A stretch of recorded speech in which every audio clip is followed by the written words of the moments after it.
Hello everyone, and welcome to another Don't Starve Together custom character creation video.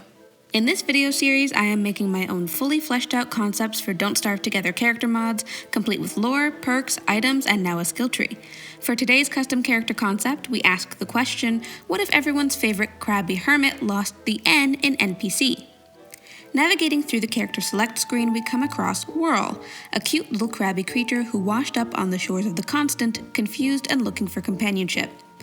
Whirl's odds of survival may be slim, but she isn't without her own unique perks. The sea is her home, and accordingly she is a strong swimmer and a proud pescatarian. She commands a small army of pet rocks, and she gives you a smile with a little lobster face that only a mother could love. But what does any of that mean? Let's dive into the constant to find out more. Whirl spawns in at the florid postern, boasting a boosted hunger stat of 200, an average 200 sanity, and a slightly below average 120 health. Her health stat has been lowered to represent that she's just a little kid and she can't take too many hard knocks, but she does make up for this vulnerability with a static 10% damage absorption due to her crustacean exoskeleton. This armor buff acts like any other armor in the game and stacks with normal head and chest gear. Although 10% might not be very much when compared to the grass suit's 60% damage reduction, it does give her a little bit more survivability for the challenges that she'll face along her travels. Her boosted hunger stat offers her the ability to go a little longer without hunting for food, which will come into play very quickly as we see when turning to her guaranteed spawn items. Whirl washes onto the shores of the continent holding a fishing rod and a message in a bottle. The fishing rod is an in-game item which allows the user to bait tackle and catch fish in the frog ponds found scattered across certain biomes on the main continent. And she's certainly going to need that ability because Whirl is only capable of eating seafood. This means any ingredient food with a fish value, or any crockpot recipes that require and or feature seafood of some kind. Think fish tacos, barnacle linguine, ceviche, fish sticks, the list goes on. She'll also make an exception for kelp, ice, and treats, but no monster meat, no regular meat, no veggies, and none of the go-to crockpot meals. With that big of a restriction, she'll need the increased hunger stat to keep herself alive in the early game while you go and find the 2 twigs and 2 silk required to craft a backup rod. If finding fishy friends to eat is proving to be too difficult, Whirl can take a quick detour into her character-specific crafting tab and make the new Shell Bell Band item. It's a reference to the one-man band item which can recruit pigs and tend to plants at the cost of sanity. This one requires some harder materials to make, specifically shells, and it's very, very brittle, but it raises your sanity while you play, attracts merms, and also attracts fish to your location for you to hunt. It works a lot like Wickerbottom's book, The Angler's Survival Guide, which looks like this in practice. If you really enjoy talking to the merms but don't feel like using this bell band every time, you can take the Seaborn Solidarity perk from her skill tree to have Whirl make peace with the frogs and merms and have them be non-hostile towards you for the rest of the game unless provoked.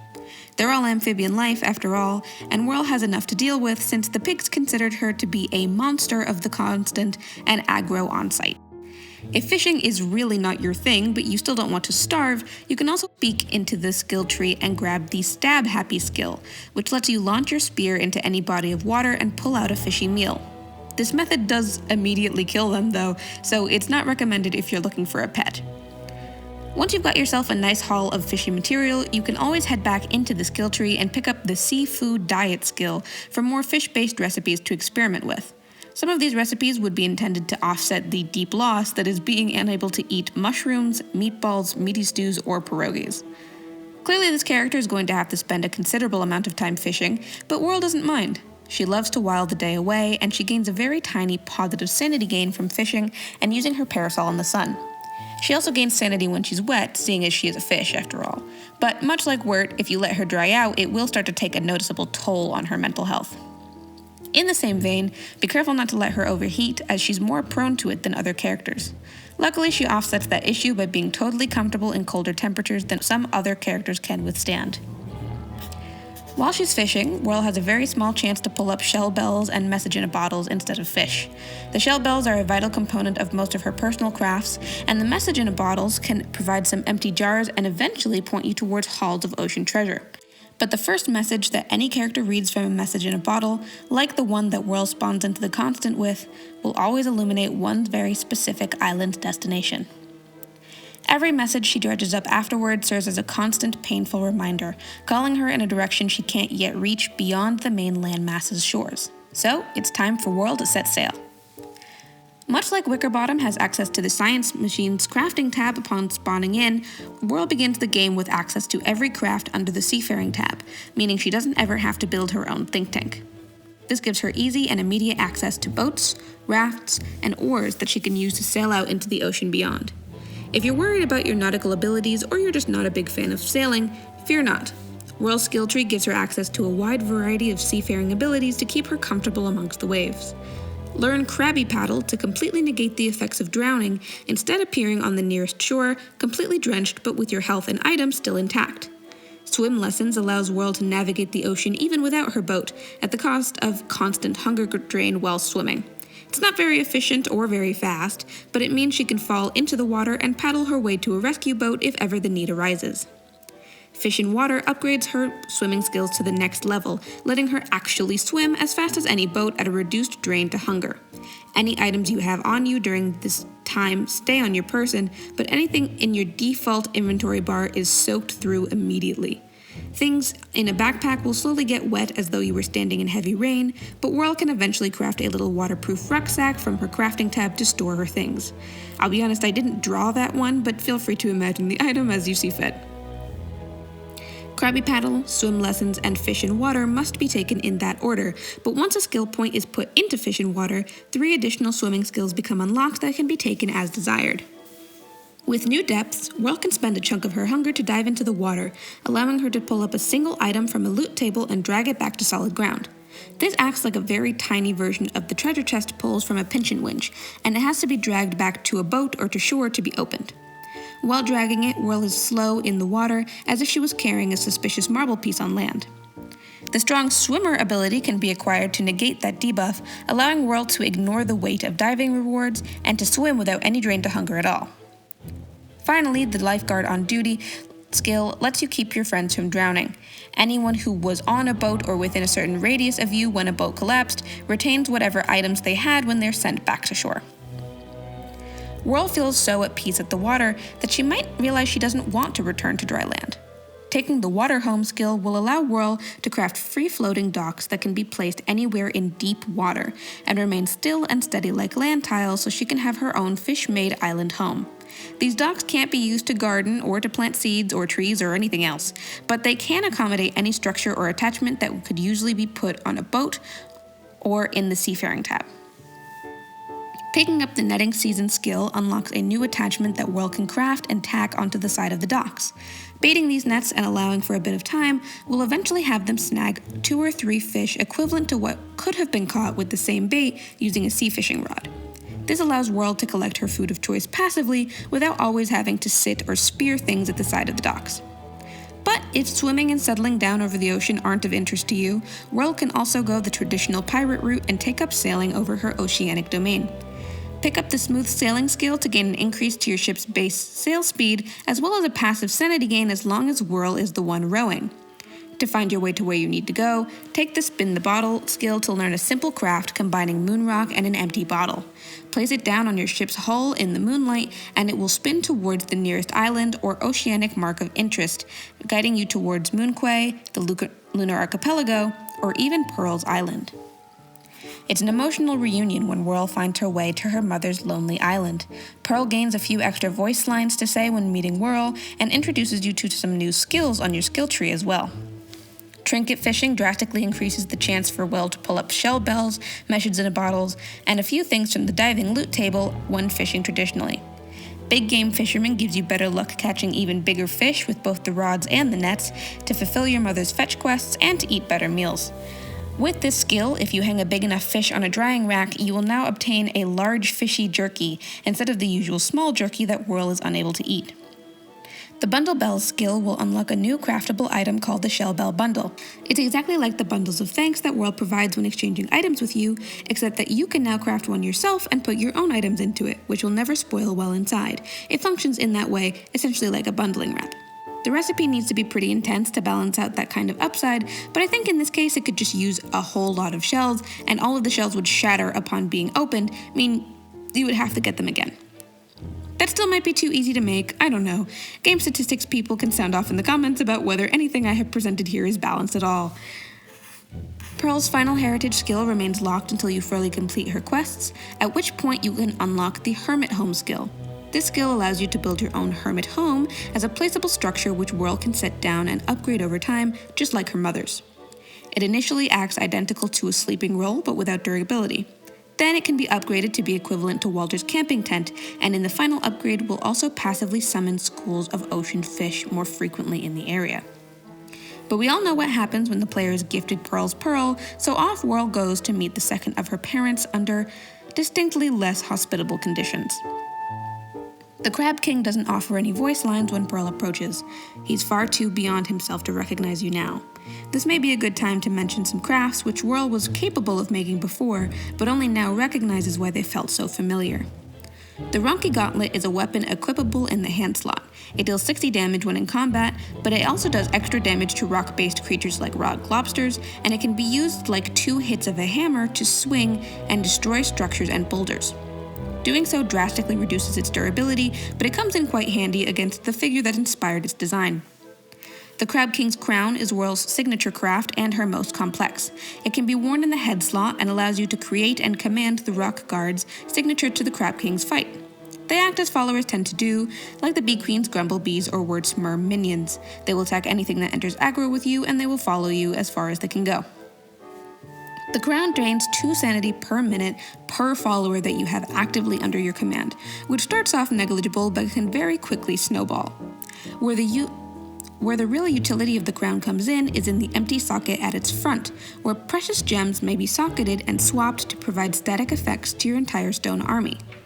I did actually write out the list of what I think each gem should provide as an effect.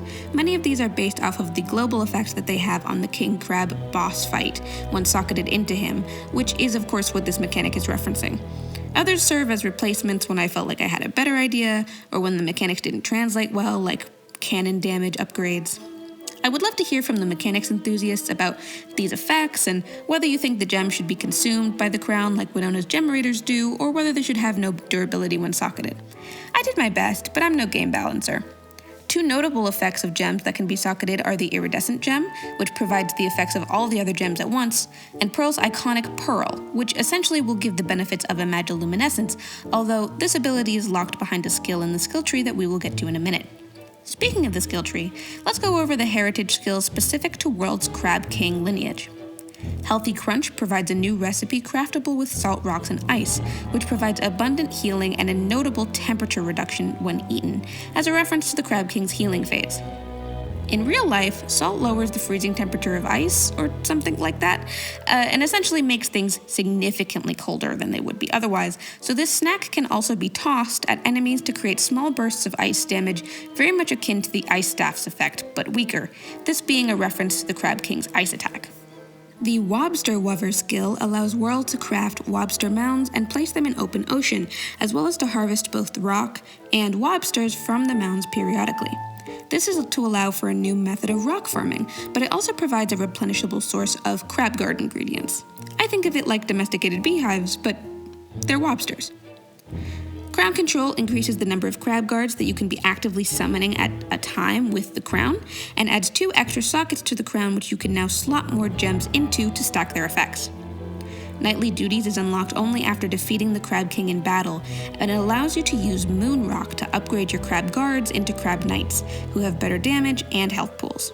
Kind of like a Merm guard for Word. Despite this big new reward of a skill unlocked, Whirl leaves the Crab King fight victorious and defeated all at once. It's bittersweet to hold the cracked Pearl in her arms and know that her father's curse has been beaten back, but he still remains out of reach. She doesn't know what she's going to tell Pearl when she goes back, if she ever goes back. The thought of facing her mother and letting her know that they have lost this member of their family once again is almost too great a burden to bear. Family Jewels unlocks upon obtaining the cracked pearl, and unlocks the Magiluminescence ability when socking the pearl into the Crab King's crown. It adorns Whirl's head with its own ghostly undersea glow, a beauty and a burden in equal measure. If Whirl eventually does return, it is to a kind and understanding mother. Pearl is upset to learn that her old love may truly be gone, but Whirl is the embodiment of the loving family that Pearl has been looking for all of this time. The Crab King may yet be gone, but they still have each other, and even a cracked pearl can make for lovely decoration. As the second part of the family jewel skill, you are able to put the cracked pearl in your own fully upgraded hermit home structure to have it give off eternal light and a small sanity aura. Thus marks the end of Whirl's personal lore and the utility perks of her skill tree. To the far right of her skill tree, we find her affinity skills, which in this case amount to 3 roots for celestial affinity and none for shadow alignment. Like Wormwood, who cannot gain shadow alignment due to his connection with the lunar lore, Whirl's connection to the sea and to the Crab King quest, which famously opens into the Celestial Champion fight, means that each of her 3 affinity skills is celestially related. Celestial Slayer requires defeating the Crab King, and in honor of your victory provides you with a significant damage buff when fighting any celestially aligned or corrupted foes, such as the Celestial Champion themselves and the lunar corruption stages of bosses in the late game. Resilient Mind requires obtaining Pearl's Pearl, and in honor of her newfound family, provides Whirl with the strength to resist the fate that befell her father. She becomes immune to Gestalt sleep effects and resists celestial planar damage and enlightenment auras.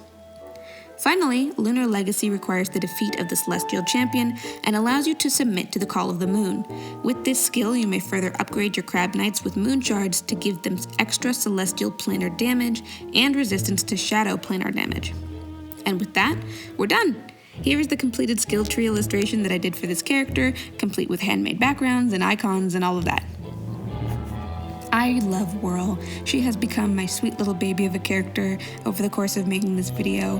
I really love Pearl as an NPC, and this character is my little love letter to her, so it was a joy to bring her to life. I am going to be so real though, I have been working on this video for months. It didn't need to take months, but every time I thought I was done with the video, I would think of something else that I could do, or something that I could add, or animate, or something, and it would just take another week and a half. I literally recreated half of the Don't Starve Together assets in Figma just to make these sheets, and at some point, my wife pointed out to me that I probably could have just gone into the game files and found the PNGs from there, but at that point I was too deep in it already, so I just kind of kept going. And because I never know when to quit, I do have more character ideas to do, and more Don't Starve Together concept videos planned in general. So if you're interested in those videos, which will hopefully come out faster from now on, hit the like and subscribe button so that YouTube knows to show them to you when they're done. Until then, thank you all for watching. Let me know what you think of Whirl in the comments, and I'll see you next time.